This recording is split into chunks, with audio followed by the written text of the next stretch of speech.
Welcome to the Uncomputably Yours podcast.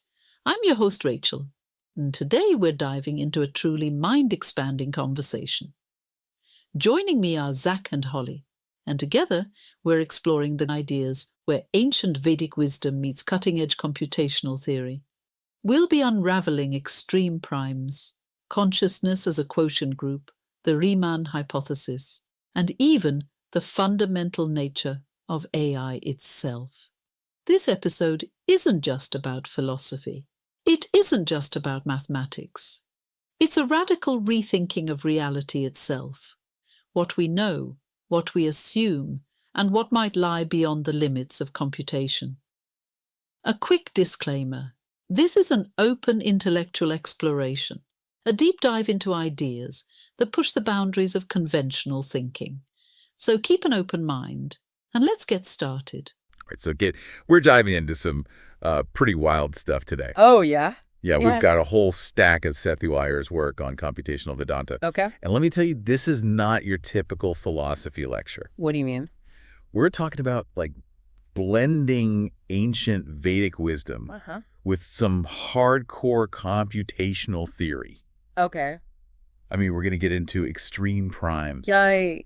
models of consciousness, even the Riemann Hypothesis. Wow. You ready to stretch those brain cells? I think so. I think so, too. What I find so fascinating about Uyer's approach is how he takes these, Yeah. seemingly completely different fields, Yeah. and finds these surprising connections. It's like he's saying that these ancient Vedic texts, they aren't just mystical poetry or something. Right. They actually contain a deep understanding of the universe's mathematical structure. So it's not about choosing between science and spirituality. Right. It's about finding a way to bridge the gap Exactly. between... Yeah, and one of the key bridges that he builds is this concept of extreme primes. Okay. Imagine a number so incredibly large that calculating it would take more energy than the entire universe has to offer. Wow. That's an extreme prime. It's huge. And Uyer argues that these numbers represent a kind of computational event horizon. Computational event horizon. Like a point where our ability to calculate just breaks down. Okay, so I'm already feeling a little mind blown here. Yeah. So what happens beyond this computational event horizon? Yeah. I mean, did we just hit a wall? Well, that's where things get really interesting. Uyer suggests that beyond calculation lies recognition. Recognition.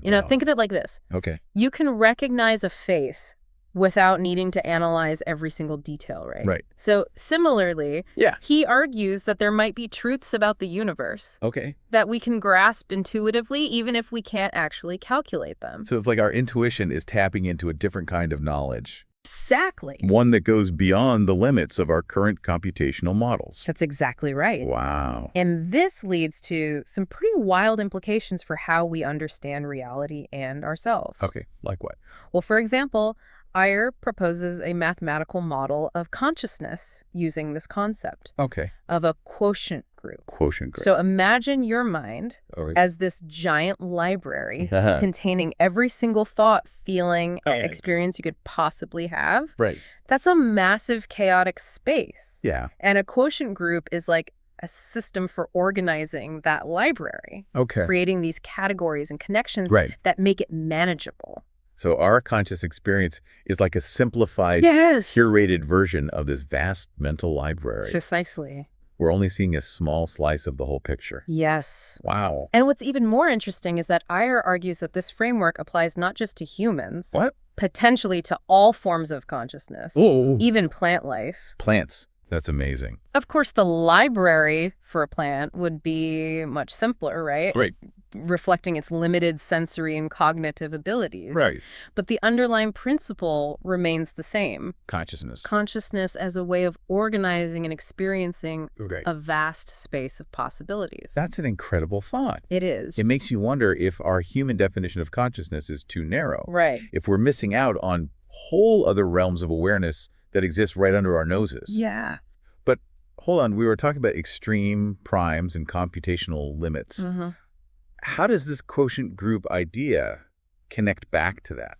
Well, that's the beauty of Uyer's work. Oh. He's weaving this tapestry of ideas, connecting seemingly disparate concepts in these surprising ways. Okay. He argues that just as extreme primes represent the limits of what we can compute, Right. Our conscious experience might be limited by the structure of our quotient groups. Interesting. We can only see and experience what our mental framework allows. So we're limited not just by the computational power of our brains, Right. but also, by the way, our minds organize information. Exactly. Wow. And this leads him to connect these ideas to one of the biggest unsolved problems in mathematics. What's that?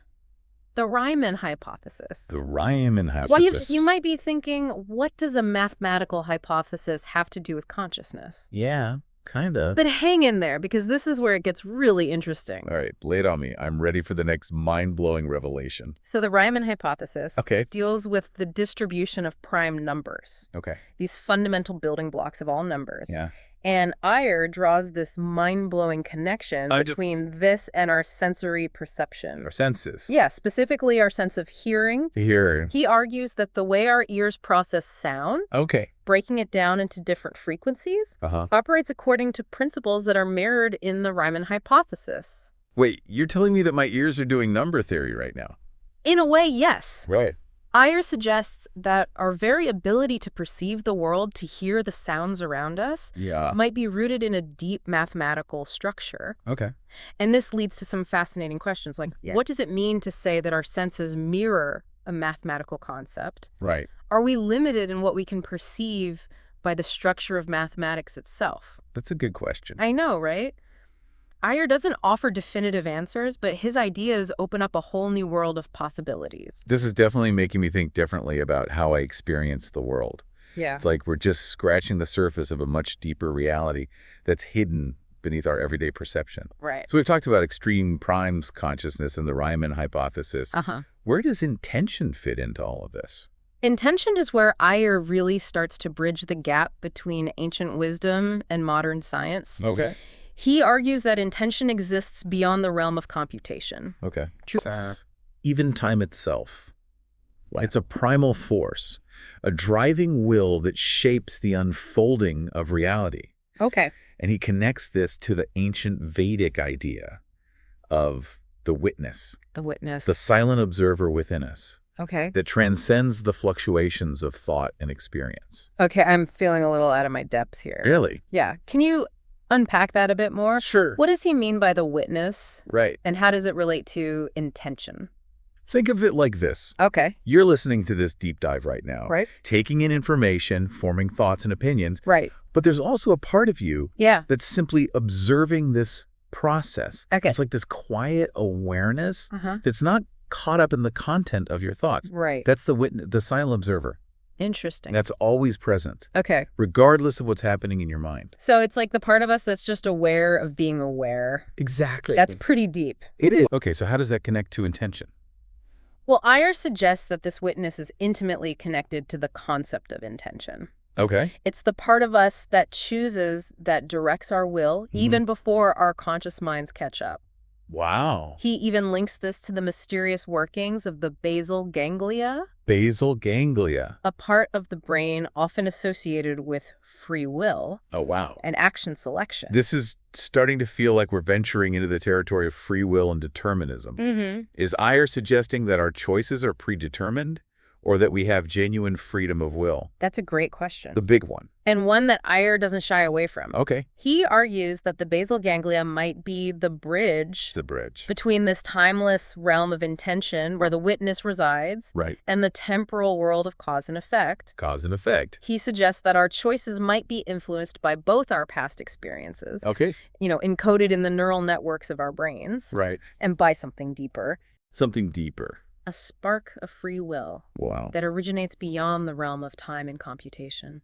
Wow, that's a lot to wrap my head around. I know, right? It sounds like Ayer is suggesting a kind of middle path between free will and determinism. Right. Where our choices are shaped by both our past and something that transcends our linear understanding of time. Exactly. But how does all of this relate to his broader project of computational Vedanta?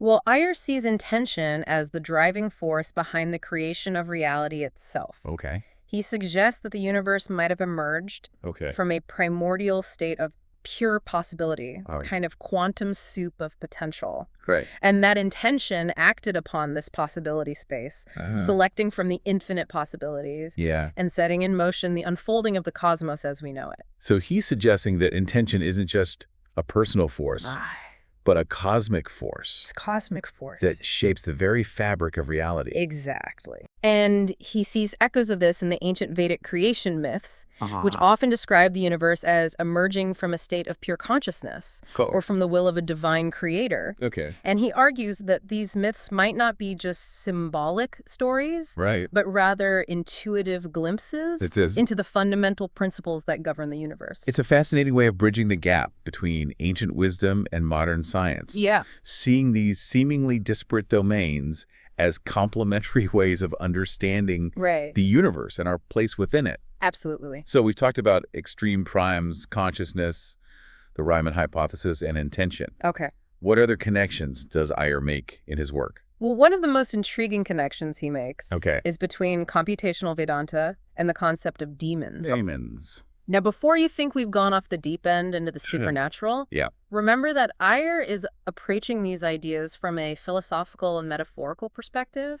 Okay, I'm intrigued. What does he mean by demons in this context? He uses the term demons to represent those who seek to control and manipulate the universe. Okay. Through brute force computation without understanding or respecting its deeper principles. So it's like those who try to hack the system. Yeah. To bend reality to their will without understanding the consequences. Precisely. That's it. He cites examples from Hindu mythology, like Ravana, who sought to impose his will on the universe, and Hiranyakashipu, who attempted to achieve immortality through logic and loopholes. Okay.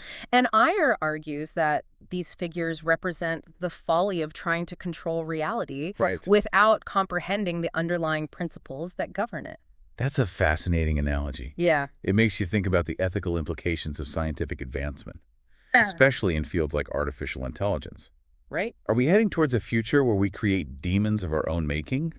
It's possible. AI systems that seek to control and manipulate reality without understanding the deeper consequences. It's a valid concern, and one that Iyer's work forces us to confront. Right. He's urging us to consider not just the power of our creations, but also the wisdom and ethical framework that guides their development. Yeah.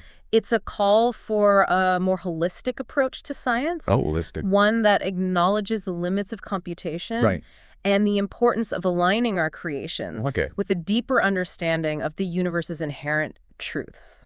So it's not just about what we can create, but about why we're creating it and what kind of world we're building with our technology. That's a powerful message and one that resonates deeply with me. It is. It sounds like Iyer's work is not just intellectually stimulating, but also ethically challenging, pushing us to consider the implications of our actions and the kind of future we're creating. Absolutely. But before we get too deep into the ethics of technology, let's circle back to Iyer's exploration of consciousness. He doesn't limit his discussion to human consciousness, does he? You're right, he doesn't. Okay, what else does he talk about? One of the most intriguing aspects of his work is his exploration of plant consciousness. Plant consciousness? Yeah. Fascinating. He argues that while plants may not have the same complex cognitive abilities as humans, they still exhibit a form of awareness, albeit a much simpler one. So while a plant might not be writing poetry or solving mathematical equations, it's still aware of its environment and interacts with it in meaningful ways. Exactly. Remember our discussion of the quotient group model of consciousness? I do. Iyer suggests that a plant's mental space, its capacity for experience, can also be represented as a quotient group, but a much simpler and less complex one compared to a human's. Right? It's a fascinating idea that challenges our anthropocentric biases and invites us to reconsider how we define consciousness. It definitely makes you wonder if there are levels of awareness and ways of experiencing the world that we haven't even begun to imagine. Exactly. But if plant consciousness can be understood through this quotient group framework, does Iyer apply it to any other forms of consciousness? He does. He suggests that mental disorders could also be understood within this framework. Mental disorders. He proposes that they might involve an expansion of what he calls the blind spots of consciousness. Blind spots. Those mental states that a system can't distinguish between.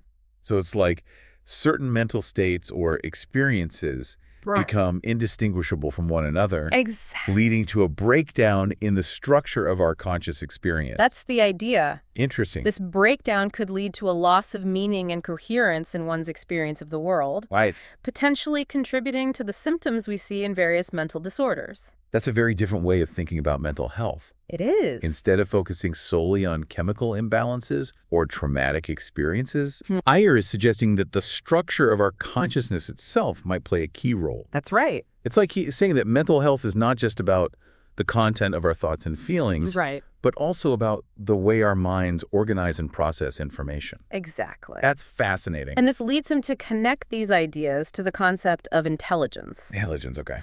Iyer argues that human intelligence is intimately connected to the ability to dynamically restructure these quotient spaces to adapt our mental frameworks based on new information and experiences. So the more intelligent a being is, the more flexible and adaptable its consciousness becomes. That's the idea. Wow. He contrasts this with current AI models, which tend to rely on fixed embeddings and static layers, limiting their capacity for true understanding. He suggests that true AI, artificial general intelligence, would need to be able to refactor its quotient structure in real time, just like humans do. In real time. To truly learn and adapt to new situations. That's a tall order for AI developers. It sounds like creating truly intelligent AI requires more than just increasing processing power or developing sophisticated algorithms. It demands a deeper understanding of how consciousness itself operates, how we dynamically adjust our understanding of the world based on new information and experiences. Precisely. And that's one of the reasons why Iyer's work is so exciting. He's pushing the boundaries of what we think is possible, challenging us to consider new approaches to AI development that go beyond simply mimicking human intelligence. He's asking us to understand the fundamental principles of consciousness itself and to incorporate those principles into the design of truly intelligent machines. This is absolutely mind-blowing. It is. It's like he's saying that we need to move beyond simply building machines that can calculate and process information. We need to build machines that can understand, learn, and adapt. Machines that can recognize patterns and make intuitive leaps just like humans do. Exactly. And that brings us back to one of the key themes running through all of Iyer's work. The concept of computational theology. Computational theology. That sounds like a wild ride. It is. What's that all about? It's where Iyer brings all of his ideas together, weaving together the threads of ancient wisdom, modern science, and his own unique insights.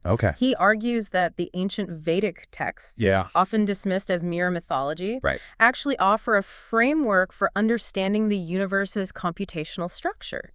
He sees these texts not as literal scientific manuals, but as a source of profound intuition about the nature of reality. Insights that can be illuminated by the lens of modern mathematics and computer science. So he's bridging the gap between ancient wisdom and contemporary scientific thought. That's right. Which often seem at odds with each other. They do. He's suggesting that we don't have to choose between these seemingly opposing worldviews. We don't. Instead, he invites us to embrace the uncertainty. And explore the connections between them. Potentially unlocking a deeper understanding of ourselves and the universe. That's the idea. I'm starting to see how all of these ideas connect.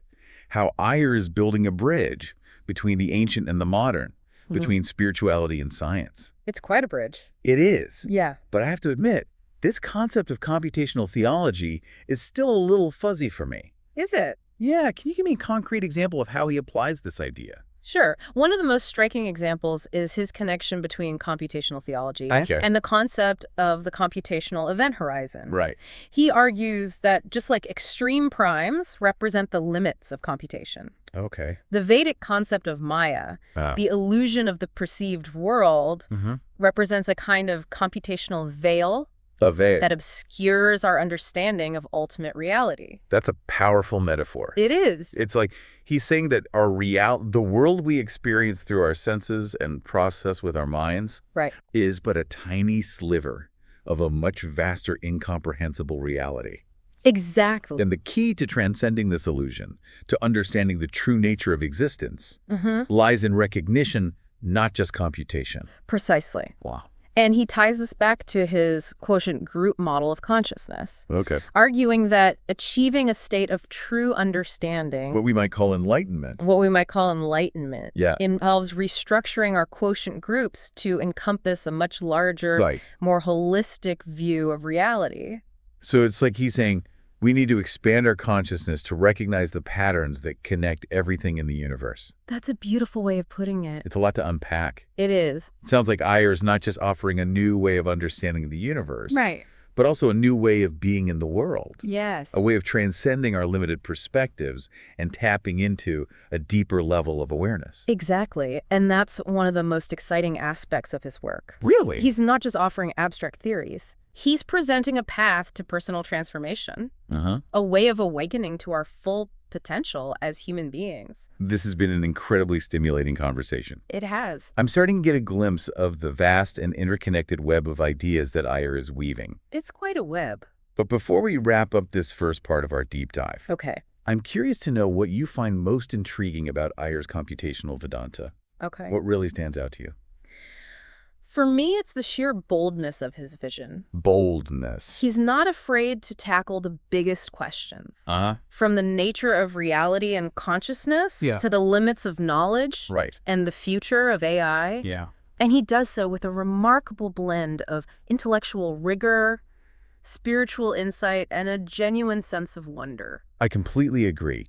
His work is a powerful reminder that the pursuit of knowledge is not just about acquiring information. It's about expanding our consciousness, transforming ourselves, and contributing to the evolution of the universe itself. I can't wait to delve deeper into his ideas in our next session. Me neither. There's so much more to explore.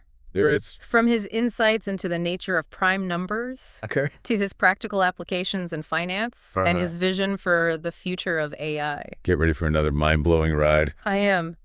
Picking up where we left off, one of the most fascinating aspects of Ayer's computational Vedanta is this deep dive he does into the world of prime numbers. Prime numbers. He suggests that they're not just these like abstract mathematical objects, but like fundamental building blocks of reality itself. Okay, I'm listening.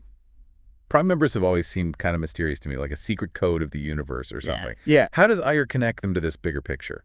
Well, he introduces this concept of computational mass. Computational mass. Which essentially means a number's inherent complexity based on how difficult it is to calculate. It's like saying a prime number has a certain weight in the computational universe. So a bigger, more complex prime number would have more computational mass. Exactly. And this ties directly back to his idea of extreme primes.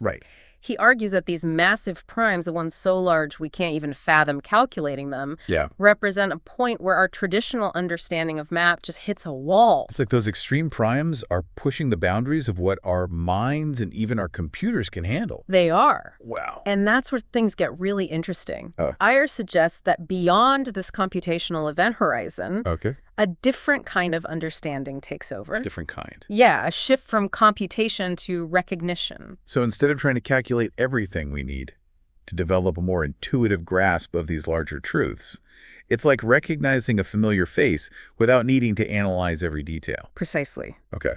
And Ayer believes that this concept of recognition might hold the key to unlocking a deeper understanding of consciousness itself. That's a pretty big leap.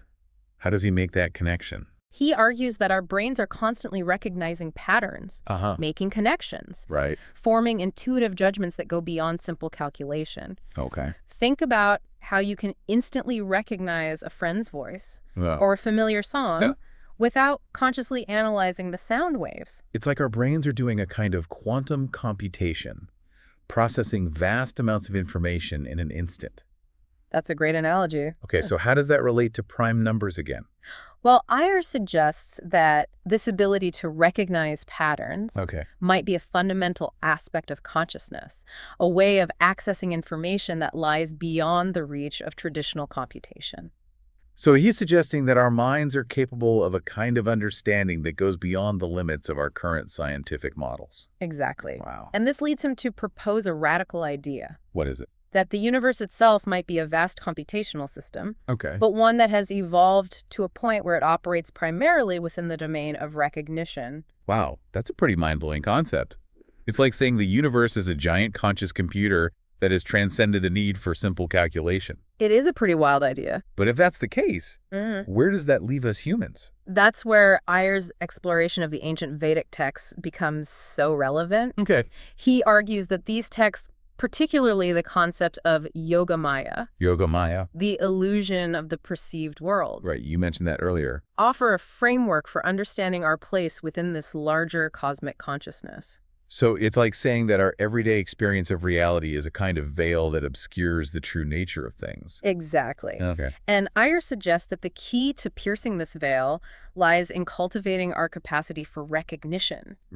For developing a more intuitive and holistic understanding of the universe. So it's not just about acquiring more knowledge or building more powerful computers, but about changing the way we think and perceive the world. Precisely. And Iyer believes that practices like meditation and mindfulness, which have been cultivated for centuries in Eastern traditions, might be powerful tools for enhancing our capacity for recognition. That's a fascinating connection. Yeah. It's like he's suggesting that these ancient practices might be a way of hacking into the universe's operating system, of tapping into the deeper levels of reality that lie beyond the veil of Maya. That's a great way to put it. So by combining ancient wisdom with modern scientific understanding, we can potentially unlock a whole new level of awareness. That's the idea. That's incredible. Oh, I'm starting to see how Iyer's ideas could have profound implications, not just for science and philosophy, but for our understanding of ourselves, our relationship to the universe, and even our approach to solving global problems. Absolutely. But before we get too carried away with the big picture, I want to bring us back down to earth for a moment. Okay. Iyer also explores some very practical applications of his theories, doesn't he? He does. One area where he's applied his ideas is in the field of quantitative finance. Finance? That seems like a very different domain from cosmology or consciousness. It does seem that way. How does he connect those ideas? Well, he believes that his understanding of computational limits, recognition, and the interconnectedness of systems can lead to the development of more robust and profitable trading strategies. Okay, that's interesting. Finance seems like a very different domain from cosmology or consciousness. How does he connect these ideas? He argues that traditional trading strategies, which often rely on statistical models and historical data, are limited in their ability to adapt to the ever-changing complexities of the market. It's like trying to predict the weather by looking at yesterday's forecast. Exactly. The market is constantly evolving, and past performance is not always indicative of future results. Right. So Iyer advocates for a more sophisticated approach. Okay. One that incorporates not just computational power, but also a deeper understanding of the underlying patterns that drive market behavior. So it's not just about crunching numbers, it's about understanding the dynamics of the system, the forces that shape market movements. Precisely. Okay, so how does he actually do that? He suggests using advanced techniques like GPU-accelerated computation, nutrisophical programming, which allows for more nuanced decision-making. Interesting. And sophisticated streaming algorithms to create trading strategies that can adapt to real-time market fluctuations. It sounds like he's bringing the principles of computational Vedanta into the world of finance. He is. Using his insights into the nature of reality and the limits of computation to develop more effective and adaptable trading strategies. Exactly. Wow. He even introduces the concept of anti-fragile trading. Anti-fragile trading. Suggesting that instead of trying to predict and control market movements, which is ultimately impossible, we should design systems that can thrive in the face of uncertainty. That's a powerful concept. It's like saying that instead of trying to build a fortress to withstand a storm, we should build a ship that can ride the waves. Precisely.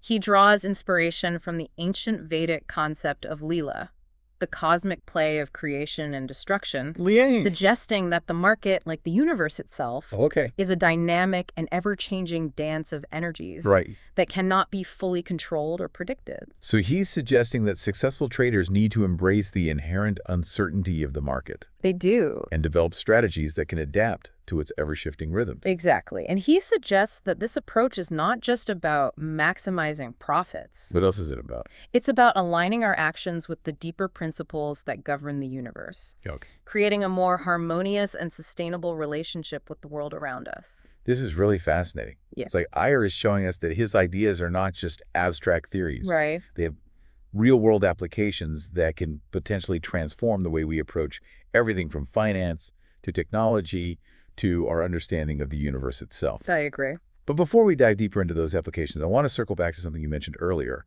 The idea that Ayer's computational Vedanta is not just a set of ideas, right, but a call to action. Mm-hmm. What do you think he's calling us to do? I think he's calling us to awaken to our full potential as human beings. Okay. To recognize that we are not just isolated individuals, but interconnected beings, part of a vast and evolving web of consciousness that spans the cosmos. It's a call to expand our awareness, Yes. to question our assumptions, and to embrace the mystery and wonder of the universe. Exactly. And to use our intelligence, our creativity, and our compassion to create a world that reflects the deeper truths of existence. Okay. A world where technology is aligned with wisdom and where our actions are guided by a deep understanding of our interconnectedness. That's a beautiful and inspiring vision. It is. It's like he's saying that the pursuit of knowledge is not just about acquiring information, Right. but about transforming ourselves, about becoming more conscious, more compassionate, and more connected to the universe around us. Precisely. And he believes that this transformation is not just a personal journey. It's a collective evolution that has the potential to create a more harmonious and enlightened future for all beings. I'm really starting to see the power and the potential of Ayer's ideas. Me too. He's not just offering a new way of understanding the universe. Right. He's presenting a path to personal and collective transformation. Yes. A way of awakening to our true potential as human beings and co-creators of reality. I agree. But before we get too carried away with the grand vision, let's bring it back down to earth for a moment. Okay. One of the things that I find so compelling about Ayer's work is that he doesn't just present abstract theories. Right. He also provides concrete examples and practical applications. You're absolutely right. One of the areas where he really gets into the nitty-gritty is in his exploration of Goldbach's conjecture. Goldbach's conjecture. Yeah. Refresh my memory. What's that all about? It's a deceptively simple statement. Every even number greater than 2 can be expressed as the sum of 2 prime numbers. Okay. It seems straightforward. It does. But mathematicians have been trying to prove it for centuries with no luck. So it's one of those mathematical mysteries that seems simple on the surface, Right. but hides a deeper complexity. Exactly. Okay. And Ayer suggests that the difficulty in proving Goldbach's conjecture lies in our reliance on traditional computational approaches. Okay. He proposes a reframing of the problem using the concept of computational mass and the idea of a bijection. A bijection. A one-to-one correspondence Okay. between the set of even numbers and the set of possible Goldbach partitions. Okay. You're losing me a bit with the technical jargon. Can you break that down for me? Sure. Imagine trying to solve a giant jigsaw puzzle. Okay. By brute force, trying every single piece in every possible combination. Right. That's what traditional approaches to Goldbach's conjecture are like. Okay, I see. So Ayer is suggesting a more elegant approach, one that recognizes the inherent structure of the puzzle and uses that structure to guide the solution. So instead of brute force calculation, he's advocating for a more insightful and intuitive approach. Kind of like how we talked about recognizing a face without analyzing every detail. Exactly. Yeah. He's suggesting that by understanding the deeper patterns and relationships within the system, we can find solutions that are both more elegant and more efficient. That makes sense. But how does he actually apply this approach to Goldbach's conjecture? Does he have a solution? He doesn't claim to have a complete solution. Okay. But he offers a fascinating new way of approaching the problem. Okay, how? He introduces a powerful tool from advanced mathematics called topos theory. Topos theory? That sounds intimidating. It is a bit complex, but think of it as a way of creating a mathematical universe specifically designed to explore a particular problem. Okay. In the case of Goldbach's conjecture, Ayer creates a topos where even numbers and their Goldbach partitions are treated as objects. Objects? He then uses the internal logic and geometric intuition of this topos to explore the relationships between these objects, seeking a path towards a proof.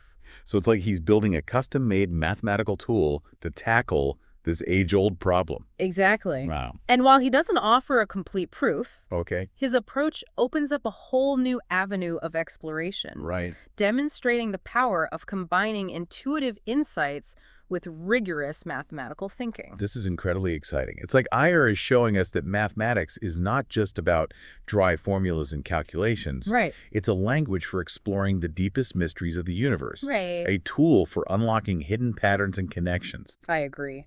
But before we get too lost in the world of abstract mathematics, let's bring it back to the big picture. Okay. How does Ayer's exploration of Goldbach's conjecture connect back to his broader project of computational Vedanta? It's a great question. I think it highlights one of the key themes running through all of his work. Okay, what's that? The importance of bridging the gap between different domains of knowledge. Bridging the gap. He's not just a mathematician, a philosopher, or a computer scientist. He's all of those things and more. Right. He seamlessly weaves together ideas from different disciplines, Right. showing us that the pursuit of knowledge is not about staying within the confines of a single field, but about exploring the connections between them. It's like he's a modern-day Renaissance man, synthesizing knowledge from different fields to create a more holistic and integrated understanding of the universe. Exactly. And I think that's one of the reasons why his work is so compelling. He's not just offering us a new set of ideas. He's offering a new way of thinking, a new way of being in the world. This has been an incredibly mind-expanding conversation so far. It has. We've covered a lot of ground. We have. From the nature of consciousness and the limits of computation to the world of prime numbers and the practical applications of Ayer's ideas in fields like finance. Yeah, and we've only just scratched the surface. There's still more. There's still so much more to explore. From his insights into the nature of reality and the ancient wisdom of the Vedas, to his vision for the future of artificial intelligence and the potential for human transformation. I can't wait to delve deeper into those topics in our next session. Me neither. But before we move on, I'm curious to know what's been the most surprising or thought-provoking insight you've gained from our exploration of Ayer's computational Vedanta so far. What really struck me is his idea that the universe might be operating primarily within the domain of recognition. Recognition. This realm of understanding that transcends the limitations of traditional computation. Right. It challenges our assumptions about the nature of reality and the limits of human knowledge. I agree. It's a mind-blowing concept that opens up a whole new world of possibilities. It does. It makes you wonder, what else are we missing? Right. What other truths lie beyond the reach of our current scientific models? Yeah. And how can we develop our capacity for recognition to tap into this deeper level of understanding? Those are the questions that keep me coming back to Ayer's work. Yeah. He's not just offering answers. He's inviting us to join him on a journey of exploration. Right. A quest for knowledge that goes beyond the limits of what we think we know. I think that's a great place to pause for. We've covered a lot of ground, but there's still so much more to explore. There is. I'm eager to dive into the next layer of Ayer's work and to see where this journey takes us. All right, welcome back. It's great to be continuing our deep dive into Sethu Iyer's computational Vedanta. Yeah, we've covered so much ground already. We have. But I feel like there's still so much to unpack. There is. We've talked about extreme primes, consciousness as a quotient group. Right. The Riemann Hypothesis, intention, even demons and plant consciousness. I mean, where do we even go from here? Well, let's delve into one of Iyer's most ambitious ideas. Okay. His framework for the emergence of reality itself. Okay. He calls it the CDR framework. CDR framework. Okay. So imagine the universe before the Big Bang. Right. It's this state of pure possibility. Yeah. The boundless sea of potential. Right. That's what he labels C. Okay, so C is like the raw material of the universe. Yeah. Everything that could possibly exist. All jumbled up together. All mixed up, yeah. So what happens next? Well, from this chaotic soup of possibility, intention arises. Intention? Represented by D. D. Now remember, Ayer doesn't see intention as a thought or a calculation, but as a fundamental force, a pure will to create. So D is like the spark that ignites the universe. Yes. The force that says, let there be light. Out of all that potential. Exactly. Intention acts upon this field of possibility. Okay. Selecting certain potentials and setting the stage for the universe as we know it to unfold. So it's like intention is what gives shape to reality. Yeah, it's like the sculptor's hand molding the clay. But there's one more element, right? Yes. Recognition. Recognition. That's this where consciousness comes into play. So it's not enough for the universe to simply exist. Right. Someone or something has to be aware of it to make sense of it. Precisely. Recognition is the process by which consciousness emerges. Recognizing patterns within this unfolding reality, giving meaning to the universe, and ultimately shaping its evolution. This is a truly mind-blowing framework. It is a big one. It suggests that consciousness is not just a byproduct of the universe, but an integral part of its very creation and evolution. It's a co-creator. Wow. But I have to admit, this is all pretty abstract. Sure. Does Ayer connect this CDR framework to anything more concrete, anything we can relate to in our own lives. He does. He suggests that this framework is playing out constantly within our own minds. Our minds. Every moment we're bombarded with the sea of sensory information and potential thoughts. Right. That's our personal sea. So our minds are like mini universes constantly creating and recreating themselves. Exactly. Our intentions, our desires, our choices, those are all expressions of D, shaping what we focus on, how we interpret the world, and ultimately who we become. And our recognition would be our conscious awareness of those thoughts, feelings, and experiences, the way we make sense of the constant flow of information in our minds. Precisely. And just as the universe is shaped by the interplay of CD and R, so too are our lives shaped by the dynamic interaction of possibility, intention, and recognition. I'm starting to see how this framework can be applied on both a cosmic and a personal level. Yeah. It's like a fractal pattern repeating itself at different scales of existence. That's a great way to think about it. But I'm curious, does Iyer tie this framework to his ideas about AI?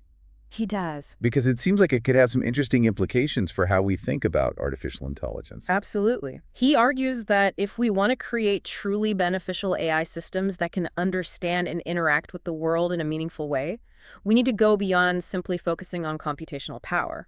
Okay. We need to incorporate the principles of intention and recognition into their design. So it's not enough to build AI that can just calculate and process information. Right. They need to have some sense of purpose, some ability to make choices and understand the consequences of those choices. Exactly. And that's where things get really challenging. How so? Well, how do you program intention into a machine? Right. How do you create a system that can recognize patterns and make judgments that aren't simply based on algorithms and data analysis? Those are big questions. Does Iyer offer any solutions? He does. He suggests that one approach might be to train AI systems not on massive data sets, but on representations of fundamental mathematical structures like the E8 lattice. The E8 lattice, that incredibly complex geometric object that some physicists believe could hold the key to a unified theory of everything. That's the one Iyer believes that exposing AI to these profound mathematical structures could spark a kind of computational enlightenment. Computational enlightenment way. Helping them to develop a more intuitive and holistic understanding of reality.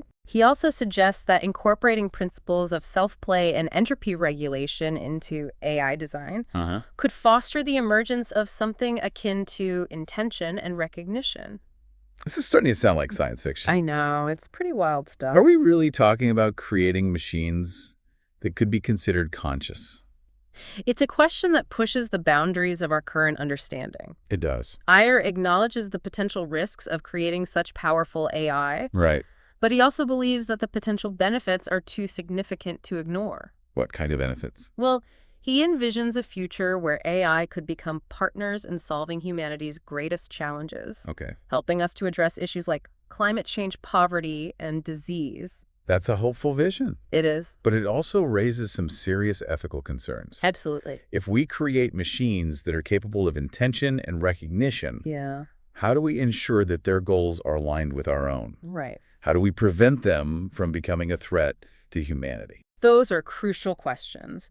And Iyer emphasizes the need for a deep and ongoing dialogue between scientists, philosophers, ethicists, and policymakers as we venture further into the realm of advanced AI. So we need to be having these conversations now. Now, before it's too late. Yeah. He believes that we need to approach AI development with a sense of both wonder and caution. Wonder and caution. Recognizing the profound implications of creating systems that could rival or even surpass human intelligence. This has been an incredibly thought-provoking conversation. Yeah, it has. So through Iyer's work really pushes the boundaries of what we think we know about ourselves, the universe, and the future of technology. I agree.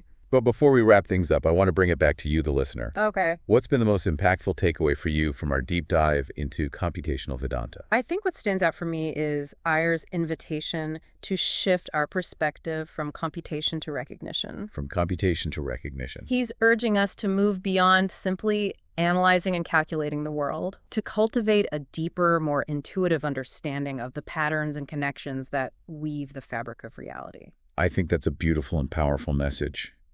It's a reminder that true knowledge is not just about accumulating information, but about expanding our awareness. Yes. Opening our minds to new possibilities and recognizing the profound interconnectedness of all things. Iyer's work is a call to awaken to our full potential as human beings. Our full potential. To embrace the mystery and wonder of the universe, and to participate in the grand symphony of creation. I think that's a perfect note to end on. Our deep dive into Sethu Iyer's Computational Vedanta has been a truly mind-expanding journey. It has. I hope it sparked your curiosity and inspired you to continue exploring these ideas. And remember, the journey of discovery is just beginning.